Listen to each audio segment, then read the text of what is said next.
Assalamualaikum warahmatullahi wabarakatuh. Perkenalkan, nama saya Dira Fiza. Saya dari manajemen kelas I.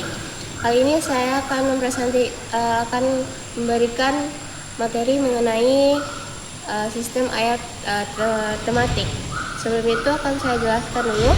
Al-Quran adalah sumber hukum utama umat Islam yang memberikan pedoman tidak hanya untuk ibadah ritual, tapi juga mengatur aspek sosial, ekonomi, politik, dan keluarga.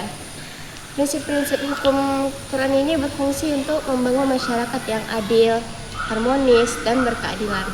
Namun dinamika modern seperti krisis ekonomi, problem etika politik, dan meningkatnya angka perceraian menuntut pemahaman ayat-ayat hukum secara tematik ini agar relevan di era globalisasi.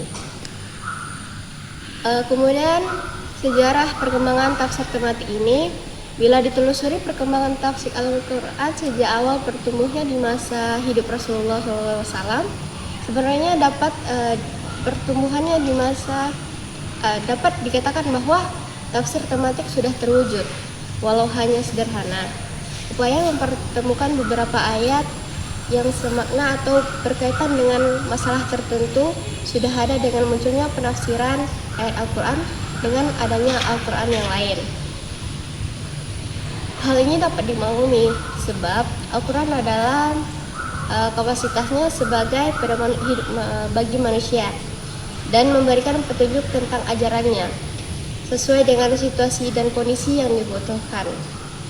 Kemudian pengertian tafsir tematik ma'udu secara terminologis banyak dikemukakan oleh para pakar tafsir yang pada prinsip bermuara pada makna yang sama.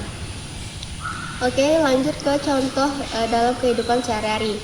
Yang pertama itu ekonomi. Studi kasus ayat tematik ekonomi adalah kajian terhadap ayat-ayat Al-Quran yang mengatur aktivitas ekonomi seperti perdagangan, zakat, riba, dan keadilan distribusi. Kedua, hukum. Hukum adalah salah satu pilar penting dalam kehidupan manusia. Tanpa hukum, kehidupan sosial akan dipengaruhi kekacauan, kezaliman, dan pertengkaran kepentingan. Kemudian ada keluarga. Studi kasus ayat tematik keluarga ini adalah kajian ayat-ayat Al-Quran yang mengatur relasi dalam rumah tangga, hak, kewajiban, dan istri. Kemudian terakhir ada politik.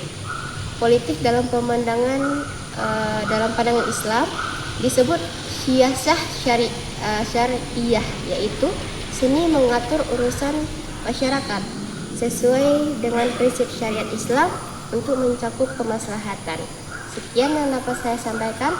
Assalamualaikum warahmatullahi wabarakatuh.